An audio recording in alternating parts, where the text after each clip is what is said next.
老美现在的七伤拳颇有种神功大成的迹象啊！各家政策智库翻遍了整条 AI 算力产业链，转了半天所谓的王牌制裁，最后竟然哆哆嗦嗦的套出来一个对光模块的制裁上啊！就在昨天，外媒搞了个独家爆料，说啊，美国联邦通讯委员会，就是那个天天给自己加戏的这个 FCC， 正在起草禁令，计划要禁止进口中国生产的新型号高速光收发模块啊，目标直指支撑下一代 AI 算力集群的 1.6T 和 3.2T 产品。首先呢，这只是释放出来的一个口风啊，一个草案，算是极限施压的老戏本了啊，都看腻了。那它这个时间呢，确实有点鸡贼啊。它是这样的，整个禁令的核心逻辑呢，叫新老这个划断。然后呢，已经完成 FCC 认证的，正在供货美国的 800G 以下的成熟型号不受影响，你接着卖。真正被盯上的是 1.6T 和 3.2T 这些下一代新品。换句话说呢，老美现在不想掀桌子啊，因为自家的 AI 数据中心正嗷嗷待哺呢，根本离不开中国货啊，容易饿死。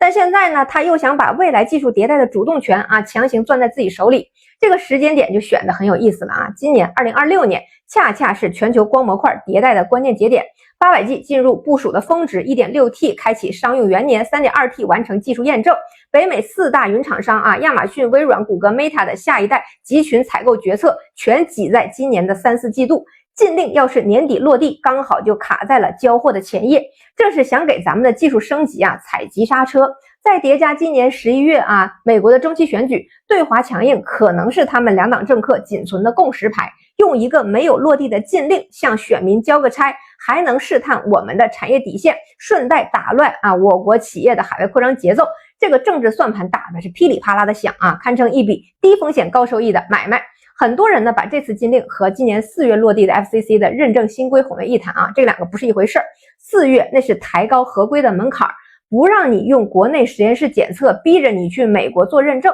成本增加，周期拉长，属于是给你添麻烦，但是让你进门的这个范畴。这次是直接把门关上啊，但恰恰是这种不敢一步到位，只能半步试探的滑稽操作，把美方的这个心虚啊就摆在了台面上。他们哪里是不想全面封杀啊，他们是真的不敢呢，真把中国的光模块挡在门外。他们现在建立起来的那几十个算力中心，立刻就得集体停工半年。现在除了光着站在光里的人啊，对光模块的认知很清晰，大部分的人其实对光模块的认知还停留在它是一个网线替代品的层面啊。先给大家讲一下，在 AI 算力的时代啊，这个拇指大小的器件已经是决定万卡集群算力利用率的绝对命门了。光模块的本质是光电转换器，在传统数据中心里它就是个配角，但在 AI 大模型训练里，一块 GPU 要跟几百块显卡实时交换梯度数据，如果带宽跟不上， GPU 的利用率就会直接从 90% 暴跌到 40%。什么概念？你花了几亿美金买的 H100 或者 B300，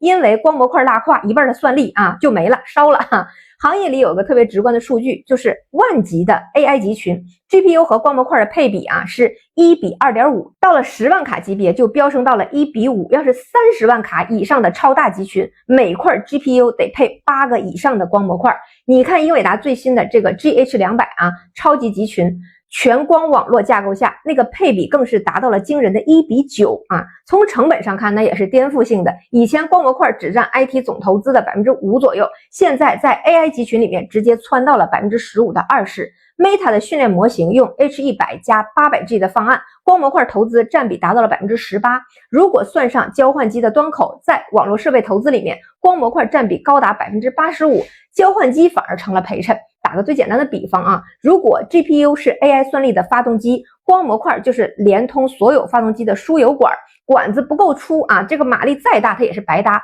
管子断了，整个集群直接瘫痪。从这个角度上来看，老美盯上光模块，说明他们是看清看懂了啊 AI 算力的底层逻辑的。只是可惜啊，他们虽然看懂了命门在哪里，但是呢自己却搞不出来啊，这扇门的钥匙从来都不在他们自己手里。往回咱们把时光倒退个10年，全球光模块那是美日厂商的天下啊！当时我们就只能在中低端打价格战啊，高端全靠进口。但谁能想到呢？10年后的今天，整个桌面上只有我们一家选手了。根据 Light Coating 啊，今年5月发布的榜单，全球前10大光模块厂商，中国企业独占7席，整体市占率拿下了 62% 到 65%， 前6强我们占到了4个。中继续创啊，稳居全球第一，新一盛把美国的这个 Coherent 挤下去成了第2。华工科技啊、光讯科技紧随其后，老美本土就剩2家独苗撑住场面，合计份额刚过20%。更要命的是，在高端市场，也就是这次禁令瞄准的 800G 和 1.6T 领域，我们的优势更是碾压级的。800G 我们的整体份额突破了 65%， 1.6T 的市场更高达70%以上。洲际旭创一家就拿下了 1.6T 全球50%到70%的市场，不仅是英伟达的核心供应商，技术进度更是领先全行业1年到1年半。连美国自己的创新基金会都直言不讳的发报告啊，说那2家美国厂商的产能根本替代不了中国供应商，这不是你实验室里搞出个概念就行的事儿。光模块是典型的技术加制造双密集产业，你要产量，要良率达标，要成本可控，还得交付及时。我们拥有全球最完整的光通信产业链啊，同等性能成本比海外竞品低20%到40%，还能保证40%左右的高毛利。这种优势它不是天上掉下来的，是我们过去10年跟着华为、中兴打底，跟着3大运营商的 5G 建设托底啊，一步一步的在实战里面练出来的。你看中际旭创25年的净利润突破107亿元，同比增长超过108%，这个就是产业逆袭最直观的成绩单。所以业内听到这个禁令的第一反应啊，其实不是恐慌啊，其实就有点想笑。这就好比说全球最大的石油进口国拍着桌子要威胁制裁全球最大的炼油国。咱们来算一笔最实在的账啊，就是这脑筋不清醒，他一算账就清楚了。如果美国真的全面禁止中国的新型光模块，自己得付出多大的代价呢？首先第一个就是巨大的产能缺口，今年全球 1.6T 需求大约2200万到2400万只，北美4大云厂商一口气就能吃掉70%，而美国本土那2家厂商啊，年产能撑死400万只，连谷歌一家的缺口都补不上，缺口超过60%，产能一断，价格必然暴涨。现在 1.6T 硅光模块大概$1000左右啊，要是中国切断货源，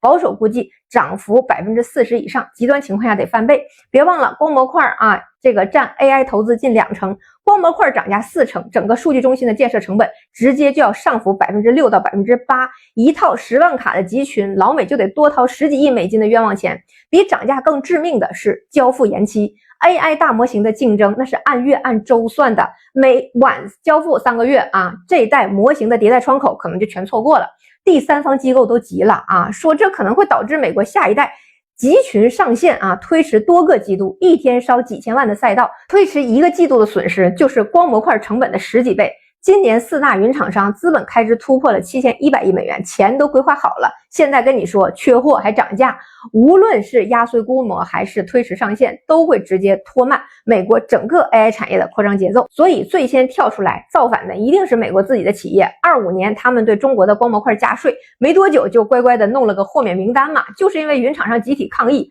他们心里门清，制裁中国光模块那哪是制裁我们，制裁他们自己。当然啊，我们的企业也不是毫无准备，头部厂商早就预判了啊，他们使不出2手牌来，肯定有这么一招。于是呢，在泰国、马来西亚早早建了厂。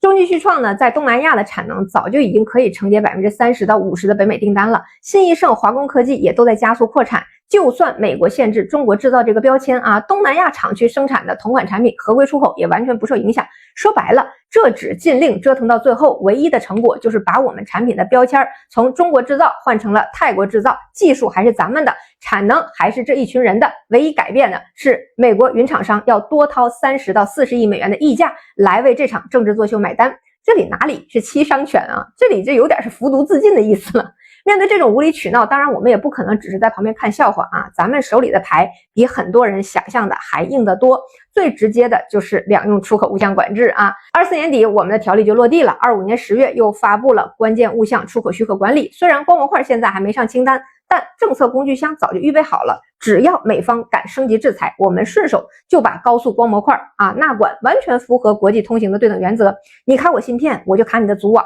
你不让我升级技术我就让你建不起来集群。这种你打你的我打我的博弈逻辑咱们在稀土光伏上面早就已经给他们上过课了。而更深层次的反制在于技术路线的颠覆。很多人觉得光模块的这个 DSP 芯片被美国博通垄断是我们的软肋，确实它占了成本的20%多。但是我们正在用 LPO， 也就是线性直驱，还有 CPO 共封装光学技术来绕开这条壁垒。LPO 直接把 DSP 的芯片踢出去了成本降了30%，功耗还能降1半以上。今年我们的头部厂商已经开始批量的部署 800G 的 LPO 了， 1.6T 也在快速的验证。一旦这条路跑通了，老美的芯片壁垒就会大幅贬值，我们反而能在下一代路线上弯道超车，多多少少还希望它赶紧就进了。而在上游的光芯片领域呢，国产替代也正以惊人的速度在推进中，中低端早就拿下了，高端也在不断突围，庞大的内部市场自然会孕育出完整的产业链，这是不以行政命令为转移的客观规律。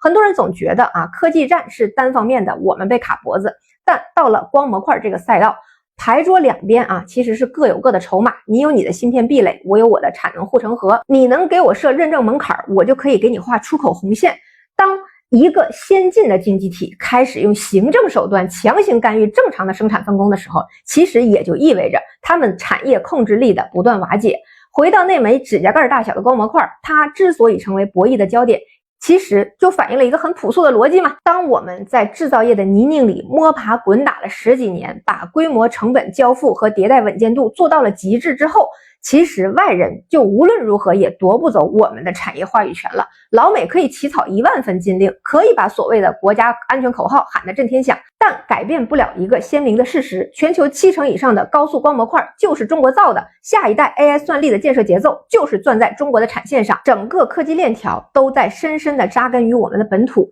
这场算力第二战场的胜负底色，其实早就写在了我们隆隆作响的生产线上。就在我刚剪辑好这个视频的档口，咱商务部对 FCC 的这个爪牙美国合规性测试公司实施了反制，列入清单，禁止我国境内的组织个人与其进行有关交易合作等活动，同时对装有外国系统软件的进口打印复印办公设备进行调查。而且这才只是个开始咱们的手里还握着光模块的上游磷化铟的绝对控制权呢。想让我们家孩子饿肚子你们家那2个独苗也甭想发育了。还有消息说这个事儿有可能是因为美国马上要上2倍杠杆的中继续创的产品，那所以呢，华尔街想要做空一下，把价格打下来，好拿筹码。最近美国人用嘴调控的这个劲头是很足现在都开始用嘴来咱们市场里面撒野了，靠小作文跟我们争夺实打实的产业定价权。这个不叫挑衅，这个是找打咱们的有关部门这一巴掌抽的是结结实实，而且还有样学样的告诉美方，如果持续一意孤行进一步反制，我们就接着揍你可以说咱们现在的主动出击实在是妙哉妙哉。